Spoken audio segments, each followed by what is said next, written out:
The wind on that cliff carried something I couldn't name at the time. A chill that slipped under my skin, like a secret too heavy to hold. It tugged at my dupatta, whispered through my hair, and brushed against my cheeks as if trying to warn me. But I didn't listen. I was too full of love, too full of trust. My name is I am 32 years old, and I am the mother of the brightest light in my dark world, my 6-year-old son, Zane. His laughter used to fill every empty corner of my heart. After my husband left us 2 years ago, walking out without a backward glance, it was just the two of us against everything. The nights were long and lonely, but Zane's small hand in mine made the world feel possible again. My parents and my older sister, Seema, became my anchor. They lived in a beautiful bungalow nestled in the green hills outside the city, about an hour's drive away. Every week, my mother would call, her voice warm like fresh milk with cardamom. "Beta, come home this weekend. Zane needs his grandparents. Seema misses her little nephew so much. We'll make your favorite biryani and sit under the stars." My father would add in his deep, steady tone, "The fresh air will do you both good, Aisha. Family is everything." I believed them with every beat of my broken heart. They had stood by me through the divorce, the shame, the whispers, the financial struggle. They had helped with rent when my teaching salary wasn't enough. They had promised, over and over, that blood is thicker than water, that no matter what, they would protect us. That Sunday morning dawned golden and perfect. Zane woke up before the sun, bouncing on my bed with his favorite red toy car clutched in his tiny fist. "Mama, today we go to the big cliff. Will I see birds flying below us? Will Daddy make chocolate cookies?" His eyes sparkled with pure joy, the kind only children still carry untouched by the world. I smiled, pulling him into my arms and breathing in the sweet scent of his hair. "Yes, Mayan, we're going to have the most beautiful day. Daddy, Dada, and Auntie Seema are waiting for us with a big picnic." We drove up the winding mountain road with the windows down. Cool air rushed in, carrying the smell of pine trees and wildflowers. Zane sang every nursery rhyme he knew in his sweet, off-key voice, and I joined him, laughing until tears of happiness pricked my eyes. For the first time in months, my chest felt light. When we reached the family bungalow, my mother was already at the gate, her arms wide open like a safe harbor. She scooped Zane up immediately, covering his chubby cheeks with loud kisses. "My handsome prince. Look how tall you've grown." My father stood tall behind her, his mustache neatly trimmed, smiling with quiet pride. Seema, my older sister, stepped forward in her elegant salwar kameez, her hair perfectly styled. She ruffled Zane's hair and lifted him onto her shoulders. "Come on, champ. Auntie will carry you all the way up the path today. Hold on tight." Everything felt like a dream I had prayed for. We spent the morning in the kitchen together, packing the picnic basket.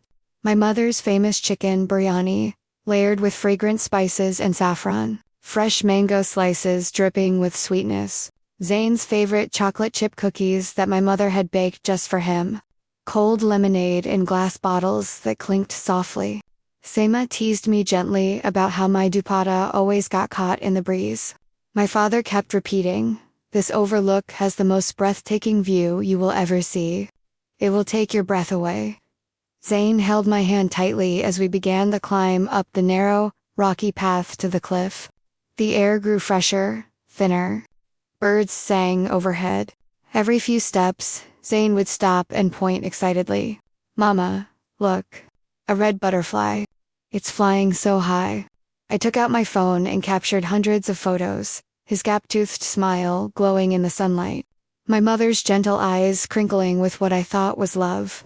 My father's strong shoulders, carrying the basket, and Seema's laughter echoing off the rocks. We finally reached the edge.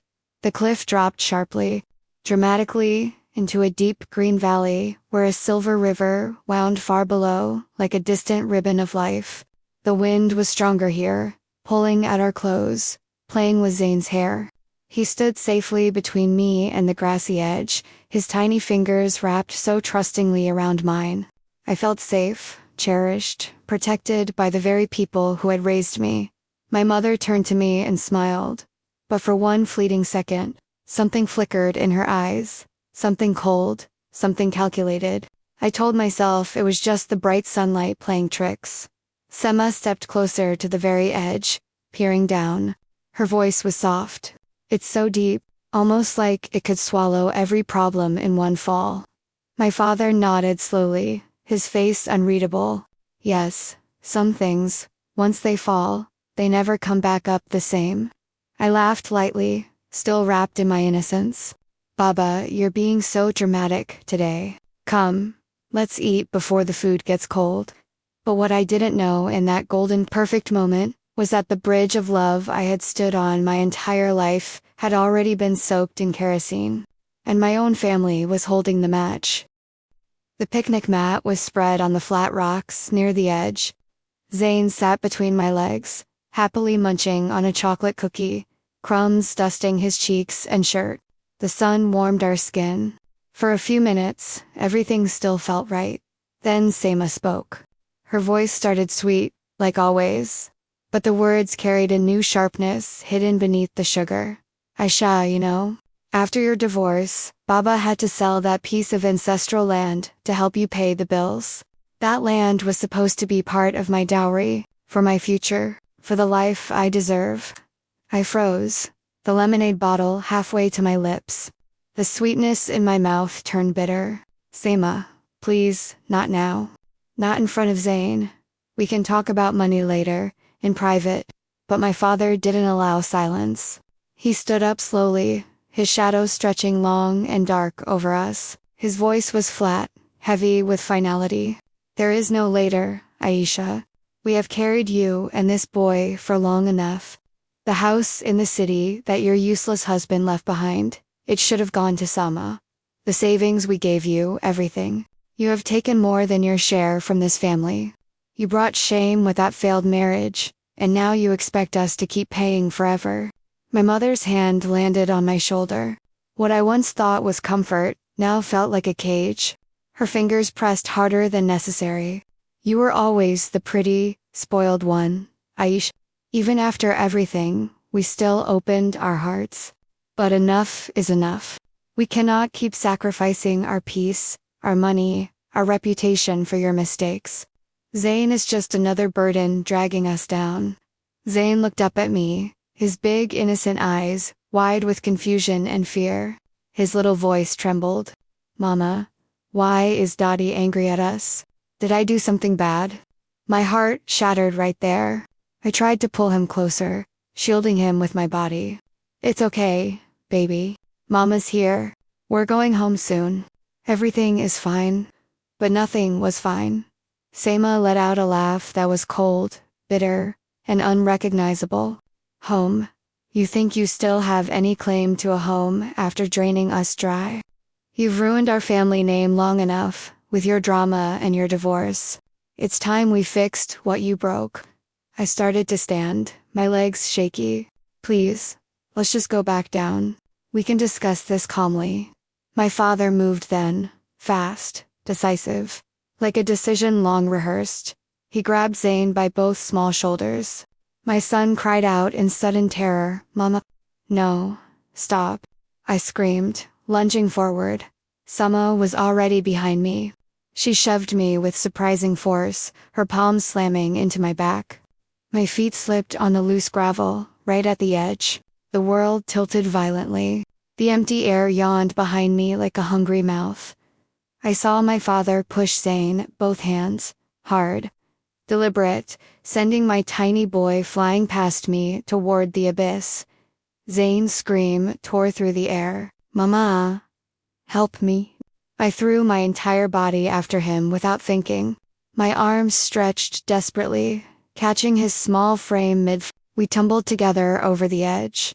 The fall was a nightmare that lasted forever, and no time at all. Wind roared in my ears, like 1,000 demons.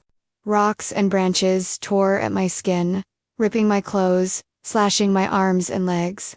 Pain exploded everywhere, but I curled my body around Zane like a shield, taking every impact, every cut, every bruise.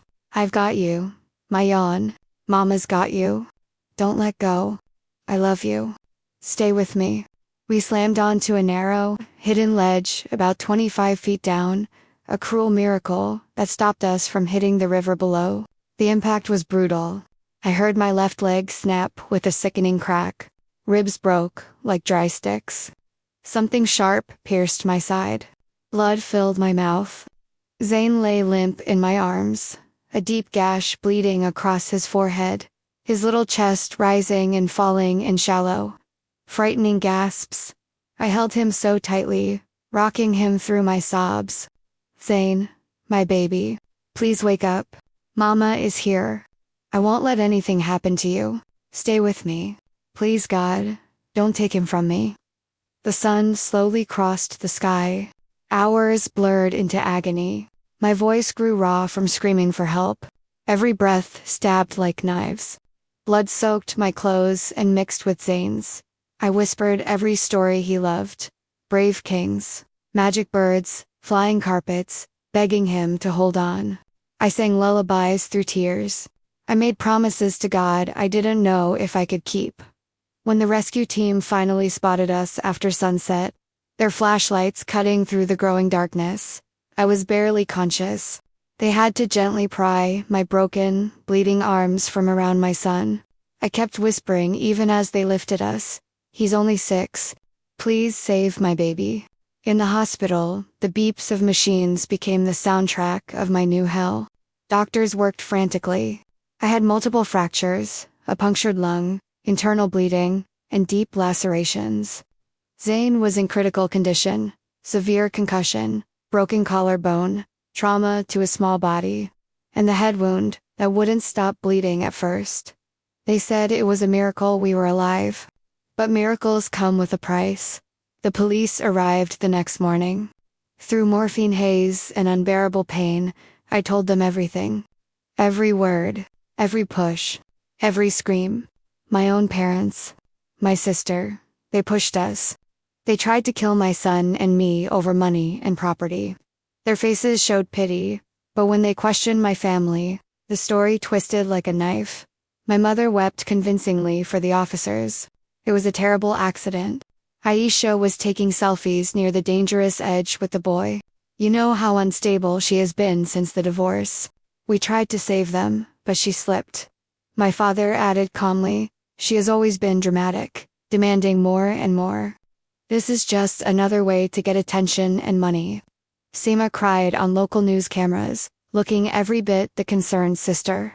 I love my sister and my nephew more than anything. I would never hurt them. It was a horrible misunderstanding.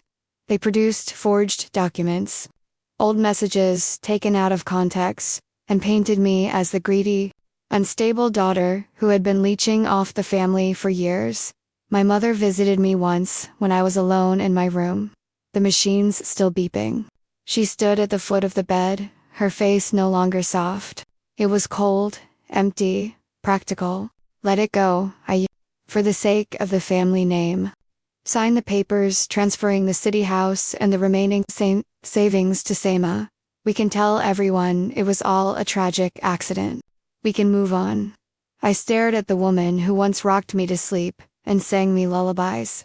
My voice was a broken whisper.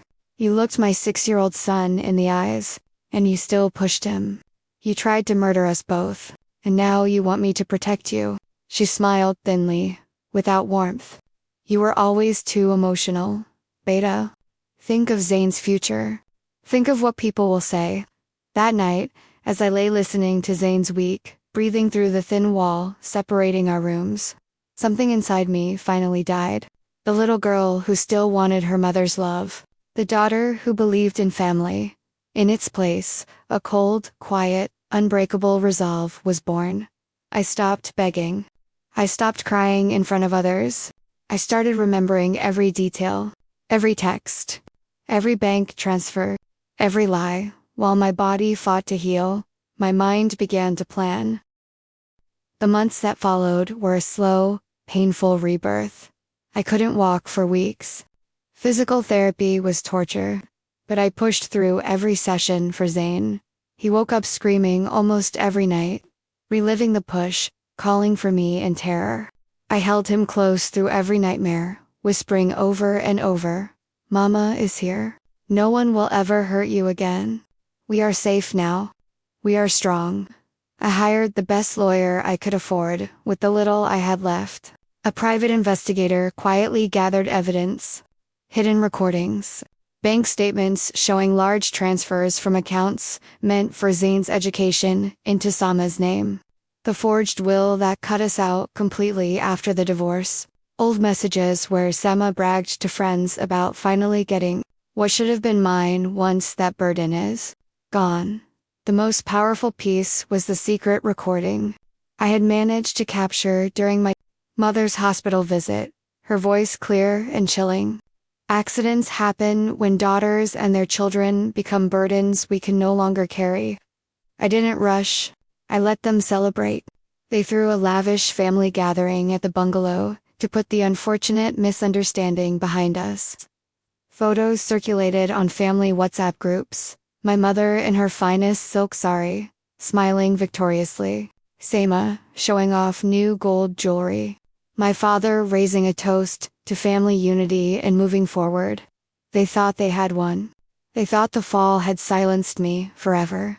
Then the storm arrived without warning.